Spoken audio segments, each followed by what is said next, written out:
പാർലമെന്റിൽ നിന്നും എംപിമാരെ പുറത്താക്കിയ നരേന്ദ്രമോദി സർക്കാരിന്റെ നടപടിയിൽ പ്രതിഷേധിച്ച് നരേന്ദ്രമോദി പ്രധാനമന്ത്രി പദം രാജിവെക്കണമെന്നാവശ്യപ്പെട്ടുകൊണ്ട് തൃശൂർ കോർപ്പറേഷനു മുന്നിൽ ഇന്ന് വൈകുന്നേരം ജനാധിപത്യ സംരക്ഷണ സദസ്സ് സംഘടിപ്പിച്ചു.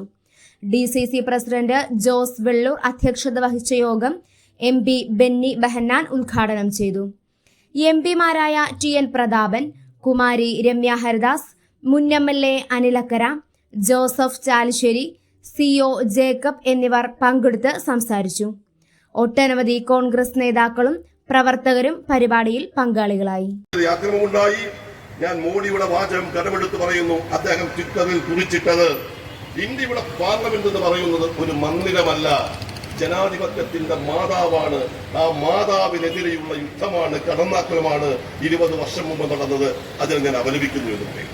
അപ്പൊ ഇന്ത്യയുടെ പാർലമെന്റ് ജനാധിപത്യത്തിന്റെ മാതാവെന്ന് വിശേഷിപ്പിച്ച അതേ പാർലമെന്റിൽ 20 വർഷം കഴിഞ്ഞപ്പോൾ അതിന്റെ ദുഃഖകരമായ സ്മരണകൾ ഉയർത്തിക്കൊണ്ട് അവിടെ അതിന്റെ ആഘോഷ പരിപാടികൾ മാറ്റിവെച്ചുകൊണ്ട് പാർലമെന്റ് സമ്മേളിച്ചപ്പോൾ അന്നേ ദിവസമാണ് 11